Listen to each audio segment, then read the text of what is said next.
夸我们主耶稣基督的十字架。因这十字架，就我而论，世界已经定在十字架上；就世界而论，我已经定在十字架上。受割礼不受割礼都无关紧要，要紧的就是做新造的人。凡照此理而行的，愿平安怜悯加给他们和上帝的以色列民。今天我们曾牧师要带来的讲题是彰显上帝的荣耀。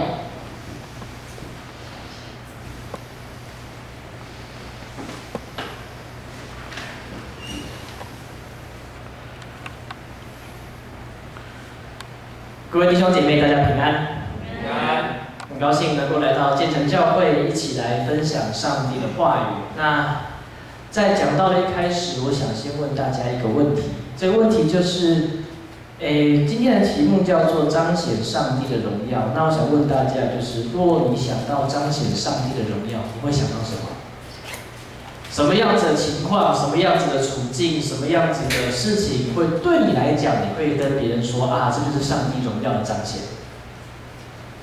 如果我们来看圣经旧约圣经当中今天我们的敬拜团刚好有唱到说我们要看见摩西嘛，看到摩西的荣耀。来，摩西为什么可以彰显上帝的荣耀？因为当摩西领受上帝的十诫从西乃山下来的时候，以色列人看到摩西怎么样？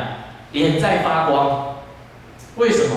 因为摩西是直接跟上帝对话，上帝的荣光照在摩西的身上，所以摩西的脸发光，让众以色列的百姓看见摩西带着上帝的律法下来的时候说：哇，上帝的荣耀跟他同在，上帝的荣耀彰显出来。这是旧约有这样子的记载。那新约呢？当耶稣带着他的学生上山的时候，耶稣怎么样？登山变相。登山变相，圣经的记载是耶稣的身上发光，如同太阳一般。让这群学生们看见说：哇，原来我们所跟随的这位老师、这位拉比真的不一样。上帝的荣耀被彰显出来。每当我们想到上帝荣耀彰显的时候，我们就会想到，这一定是上帝的同在，上帝的带领，帮助人，是很正面的、很好的，带给人信心跟勇气。因为当摩西彰显上帝荣耀是为了什么？为了是将律法带进以色列人的生命当中，为了是带领以色列人出埃及，叫即将进入迦南地。虽然这中间晃了一晃就是40年，但对他们来讲，这是一个上帝同在的一种认证。耶稣登山变相之后，耶稣登山变相的地点在哪？在黑门山，很北方。而耶稣登山变相之后要做什么？就是一路向南走，走进耶路撒冷，准备领受十字架的道路。两样都是挑战，进入旷野是挑战，走向十字架的道路也是挑战。但是因着上帝荣耀的彰显，让他们有信心、有勇气来完成这一切上帝美好的旨意。如果这是圣经的记载，那我想进一步的问大家下一个问题：那如果说教会，对你们来讲，建成教会是怎么样子的教会？对你们来讲说，上帝的荣耀彰显在我们当中。是建成教会的聚会人数越来越兴旺吗？还是建成教会的奉献经常费越来越充裕？还是建成教会它有越来越多的服事，为了这个社区，为了教会，为了上帝的事工，服事越来越多，以至于我们有更多的同工可以加入在教会的服事团队里面？还是在讲说一个人的信仰生命被人看见，他按时来礼拜，他认真的服事，他照实的来做奉献，供给教会的需要。对你来讲，教会什么样的状况会让你觉得说啊，教会上帝的荣耀在我们教会彰显？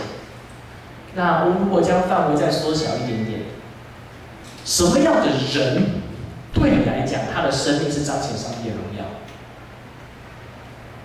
这些问题，我希望大家可以先做第一方面的思考，就是我们每次讲说我们要彰显神的荣耀，神的荣耀必在我们生命当中彰显，哈利路亚，阿们。然后，那是什么样子的内容呢？什么样子的内容会让你说起这是上帝荣耀的彰显？今天的经文，加拉太书作者是谁？保罗嘛。那如果今天再问你们下一个问题，如果今天保罗来到我们建成教会，站在这个地方，你是今天的司会，你会怎么介绍他？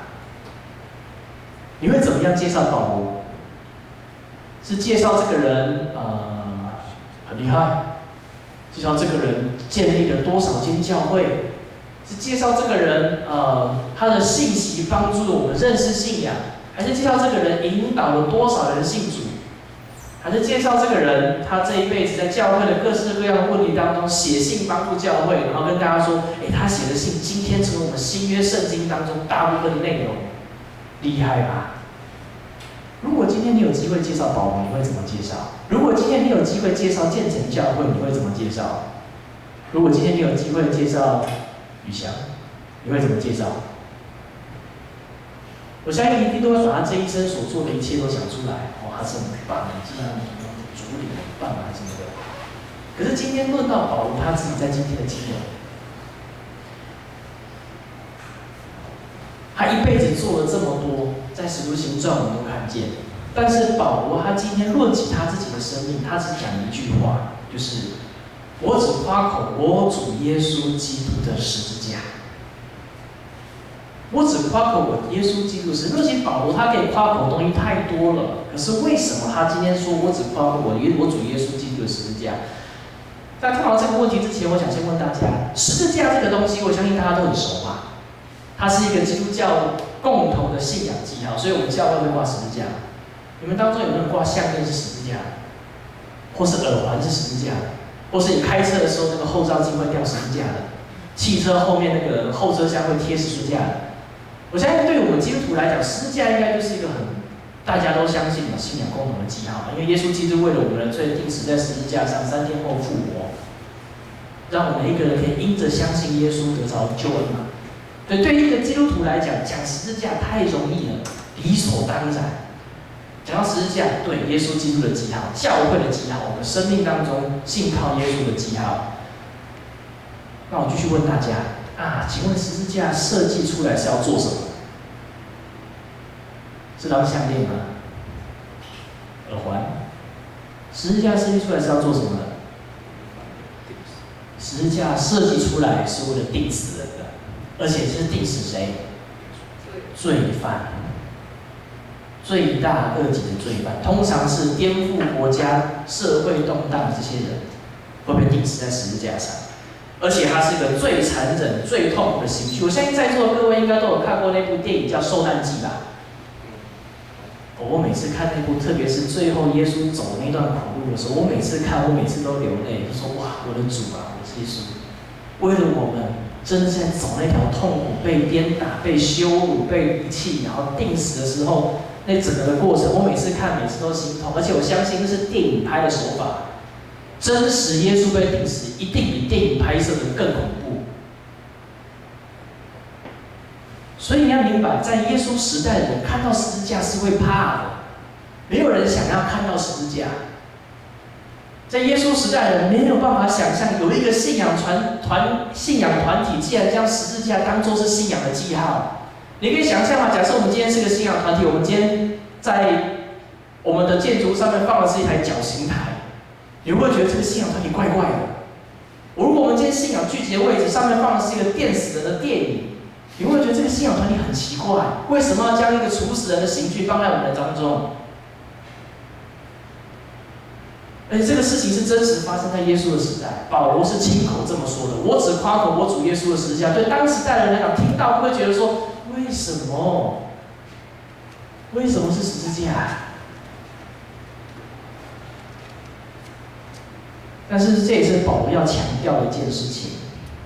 保罗要强调的一件事情是：为什么是十字架？十字架代表什么？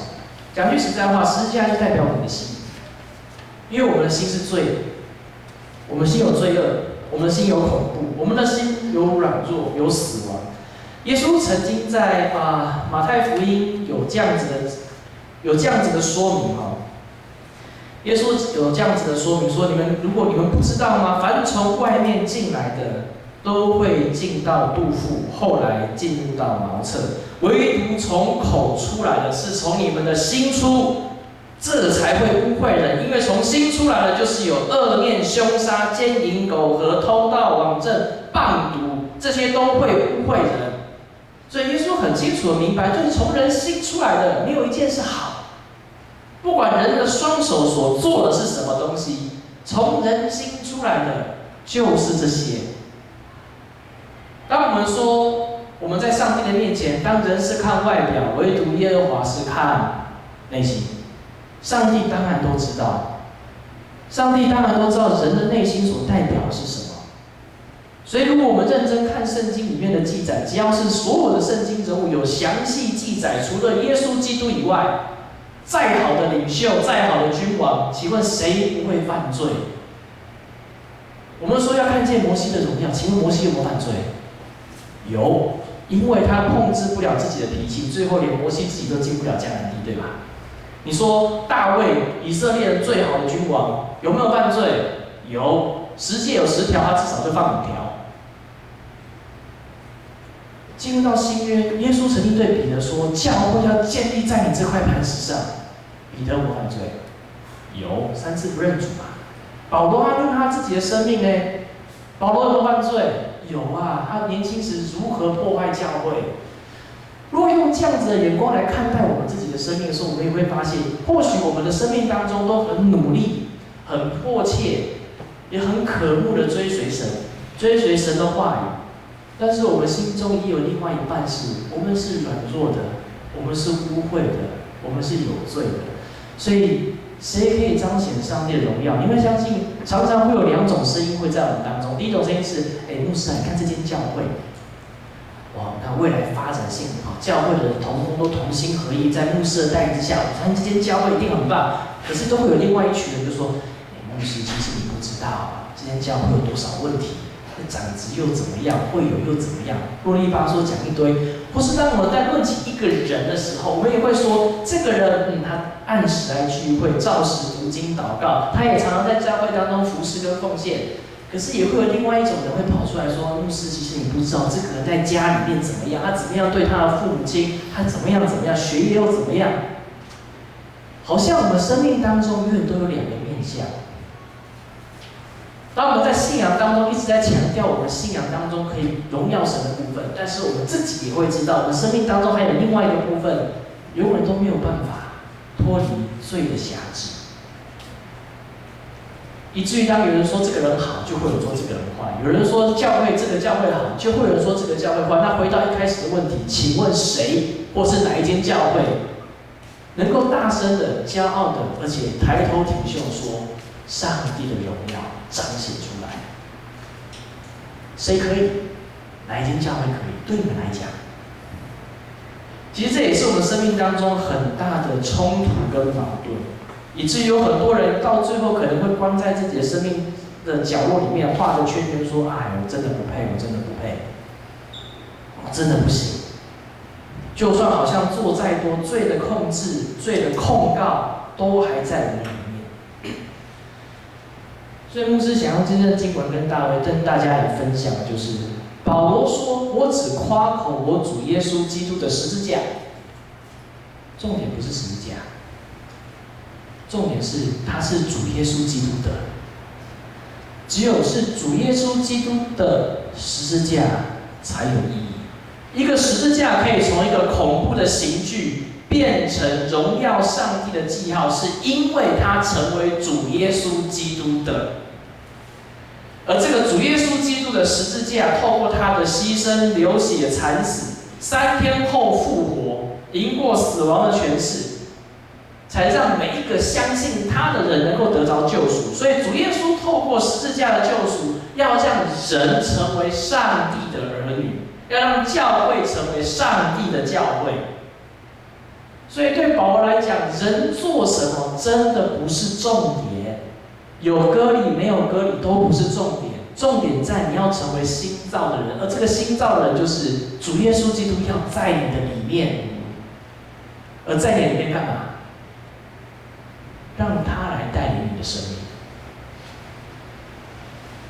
新造的人对我们来讲是从相信开始来得到耶稣基督的救恩，所以我们才会说因信称义嘛。这是加拉太书跟罗马书最大的信仰教导。人是因着信能被称义，因信称义跟因信成义是不一样的，因为人没有办法成义，因为我们都有罪。可是为什么我们可以称义？是因为我们是耶稣基督的。这样讲虽然可能会有点不好理解，那我用个例子，这样好，圣经都是从圣经原文翻译过来。请问一下，有没有人知道新约圣经的原文是哪一个语言？希腊。乒乓古希腊文，当然不是现在希腊人所讲的希腊文，是古希腊文。古希腊文在透过翻译过后，让我们一个人可以认识上帝的话语。那我再问下一个问题，请问你们知不知道有一个国家叫巴布亚纽几内亚？知道在哪吗？在非洲吗？南亚。哇，这位弟兄真的很厉害。对，巴布亚纽几内亚在印尼的旁边。好多人都在非洲，说不对了，不对，不在非洲，在印尼的旁边。来，他们是一个讲英文的国家，他们在翻译圣经的时候，在因信称义上面，他们就有个想法，就是既然要翻译圣经，要让大家都明白上帝的话语，所以他们那个很大期待是，我们要用最简单明了的方式来诠释圣经，在不违背圣经的意思的前提之下，我们让圣经简化，让大家都听得懂。所以因信称义，他们用一句话来翻译，那句话叫做“上帝说”。你没事了，就这么一句话，因信称义。上帝说你没事了，什么意思？意思就是有一天我们每一个人都要在上帝的面前接受上帝的审判，而上帝就会，我们都明白什么叫审判，就是照着我们这一生所做所说，甚至是所想的，摊开在上帝的面前，让上帝来检视，让上帝来宣判。而上帝看到我们每一个人站在他的面前的时候，上帝知不知道我们里面有罪？当然知道，上帝知道我们一生当中有行过多少的事情违背他的旨意，上帝知道。但是只因为我们的生命属于耶稣基督的，上帝就在审判台上宣判：你没事了，进到我的国吧。这就是称义，让上帝称我们没事，让我们可以进到他的国。所以面对这样子的称义，在于只要相信耶稣基督，在基督的救恩当中成为新造的人，就是让耶稣掌管你的生命。所以耶稣曾经说了一段的经文，就是若人要跟从我，就当背起自己的十字架，就当舍己，背起自己的十字架来跟从我。舍己这个字我比较喜欢台语的翻译，台语翻译什么？否定感义，否定自己。当人否定自己，你才有办法背起十字架来跟从耶稣。所以照着这样子的教导，保罗就跟我们分享：就我而论，世界已经钉在十字架上；就世界而论，我也已经钉在十字架上。为什么要互相钉在十字架？当我们成为基督徒的那刻开始，我们就不属于这个世界了。听起来很容易吧？我们都会说我们是属神的百姓，我们都会说我们是上帝的儿女。但是我们在这个世界上，面对这个世界，活在这个世界，身为一个基督徒，依然是有很多的困难跟挑战。面对一个我们是基督徒，我们都会说什么？我们要用耶稣基督的眼光看这个世界，要耶稣基督的教导面对这个世界，要耶稣基督的生命活在这个世界，所以就会有人创作一首歌，大家会唱吗？以基督的心为心，以他的眼看世界，对吧？很简单，大家都会唱，也很好理解。可是为什么身为一个基督徒活在这个世界上，还是会很困难？我所牧会的灵生教会很特别，是一个很年轻的教会。大多数的信徒基本上都是第一代，而第一代基督徒在信仰当中所面对的挑战，你可以想想看，当他们愿意来到教会的时候，他们谁会第一个跳出来阻止他们来到教会？以一个第一代基督徒来讲，自己的家人嘛。当他们想要来到教会，碰到这个世界的价值观，你是不是要顺服你的父母时，你要怎么办？当你在这个世界上工作，排班排到星期天早上必须要工作时，你要怎么办？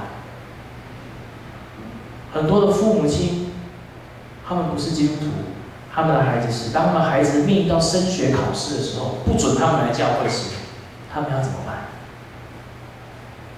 因为这个世界上教导我们什么叫做成功人生胜利组。人生胜利组就是读好书、考好学校、找好工作、有好收入，人生胜利组嘛。那身为一个基督徒的价值观该怎么摆？面临到这个世界的价值观，成功跟一个基督徒在面对信仰的取舍时，该怎么处理？所以为什么基督徒会活得比一般人可能还会不快乐？因为一般人只要顺着这个人生胜利组，好好的发展他们自己的生命，他们可以过得很快乐。可基督徒因为面临到信仰要给我们的帮助，甚至是信仰的教导跟这个世界的价值观冲突的时候，我们要怎么取舍？我们要怎么取舍？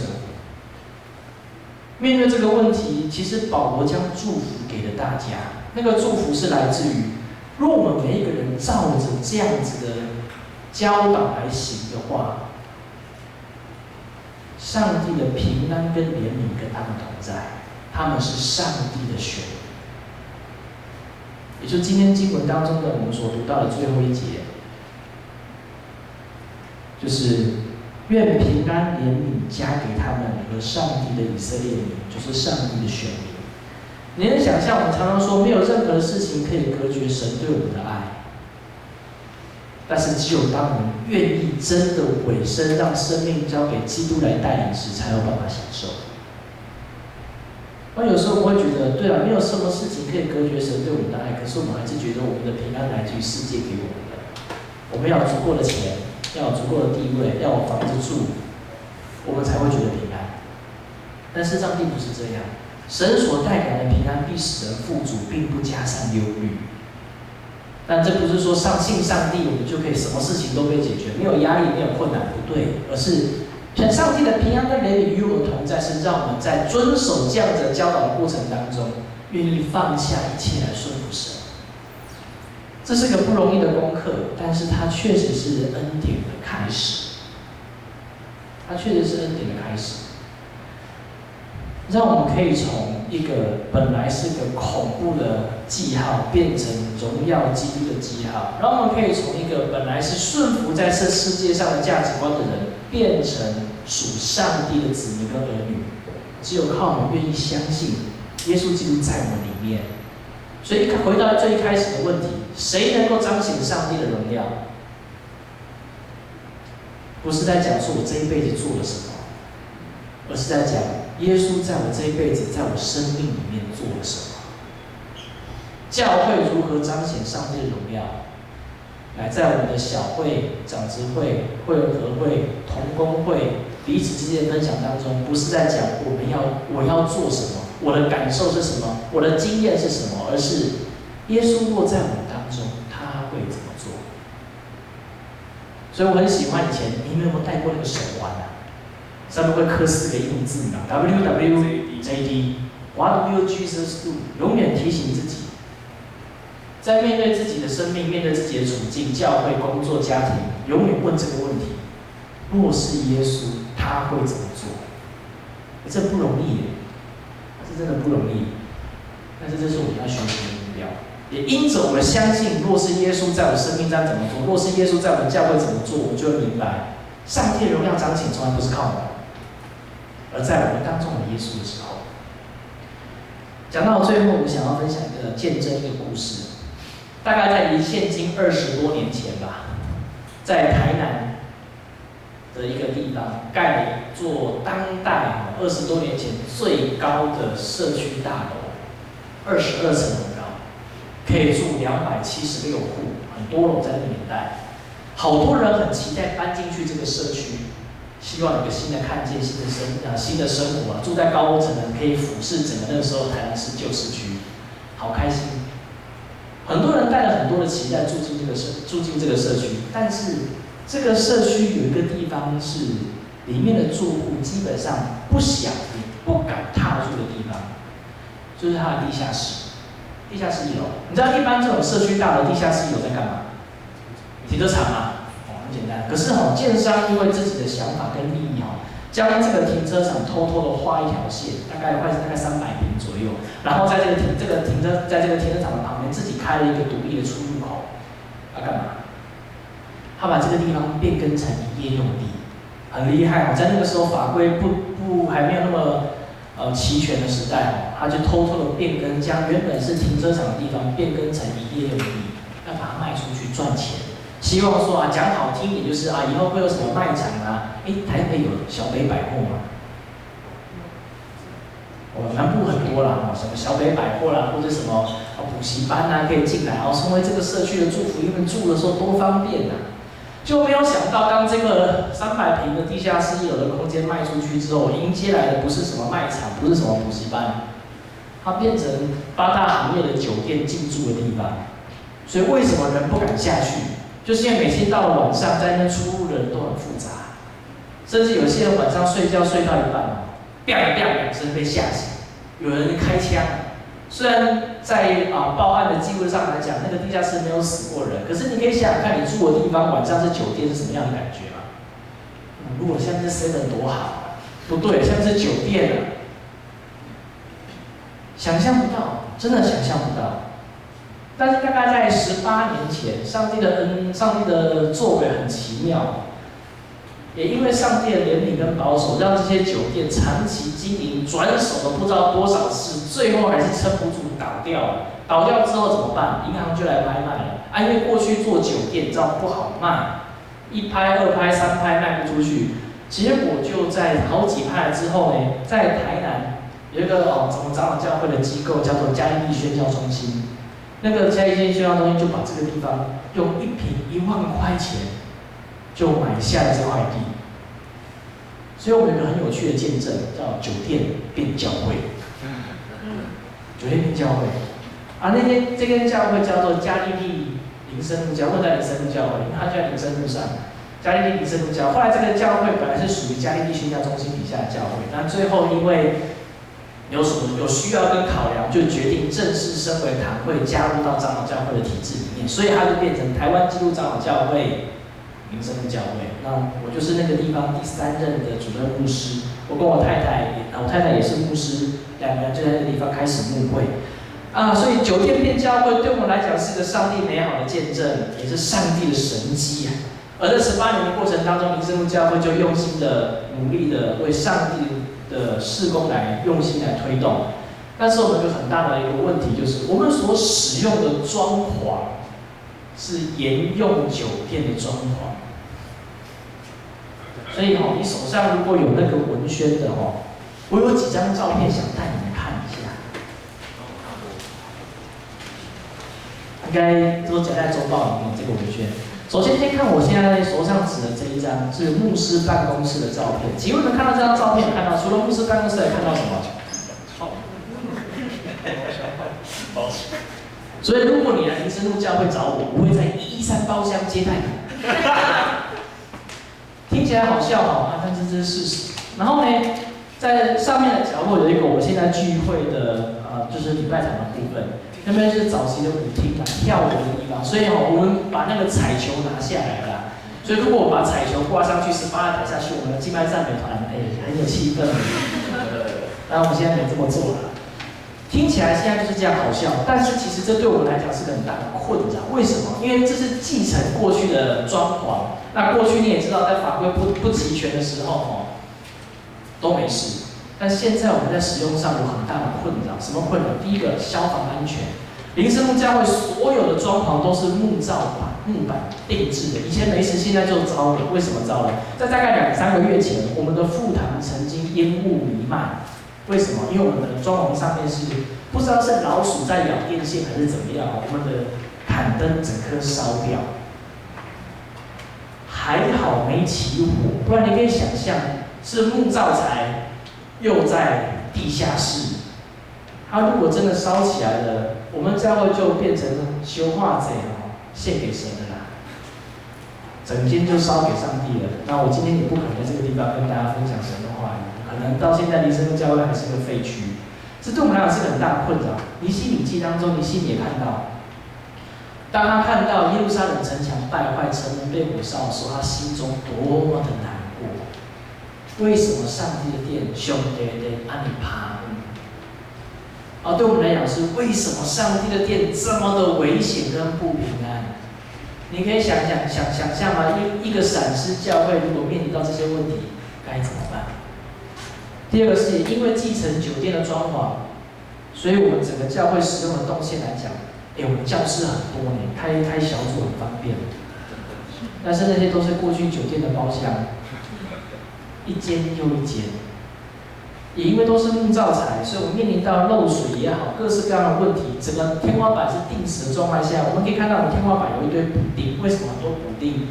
我们认为这边好像问题，只好把它硬是挖开，挖开发现问题不在这，再把它补起来，有点像我们台湾的马路，其实都是补丁，电线的凌乱，各式各样的问题，所以你可以想象如果你今天所聚会的教会，第一个充满了危险。第二个，你只要任何政府官员进来查看，我们一定要关门，消防过不了。你认为这还是上帝的殿吗？这是一个让人敬拜上帝的所在吗？所以对林师傅教会来讲，经过这么多年的问题，我们决定我们要来重新改建神的殿。我们有我们的限制，因为我们在地下室，所以我们俗称地下教会。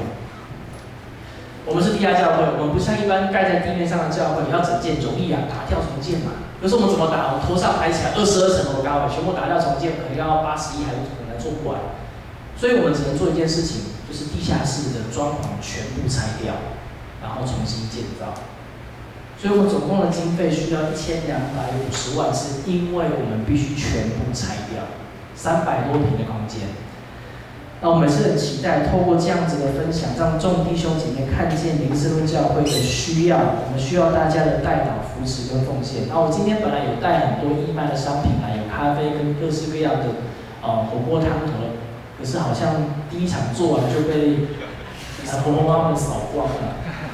所以跟各位参加第2场礼拜的很抱歉，如果还需要咖啡的，请再跟我说，我会再送来教会。也是期待你们每天早上喝咖啡跟晚上吃饭吃火锅的时候，就给阿姨来递2罐就是希望说能够彼此纪念、彼此带导。我们真的是能够相信，上帝的圣殿需要被更新，不是因为上帝不是更新的上帝，而是我们相信，如同十字架的记号一样，过去是如何等的黑暗不恐怖，但是因为它成为耶稣基督的灵深入教会那个地下室，能够彰显出神的荣耀来。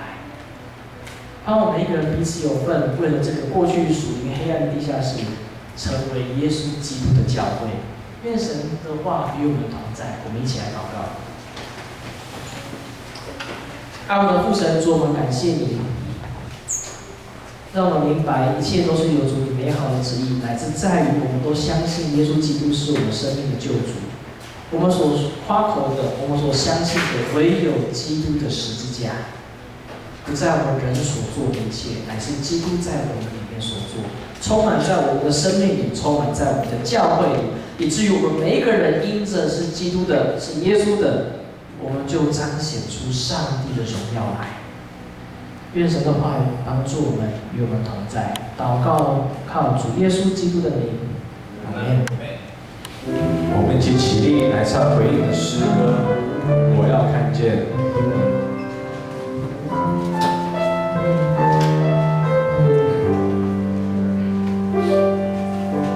求你降下同在，在你赐名的敬拜中，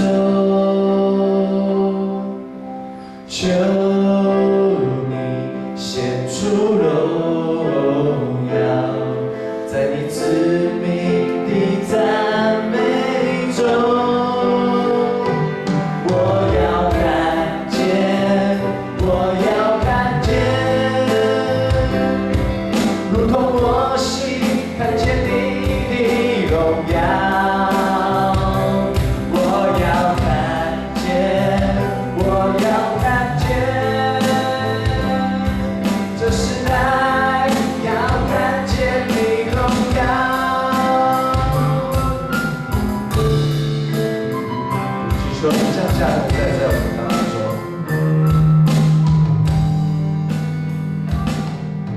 求你降下同在，在你赐名的敬拜中，主求你显出荣耀。求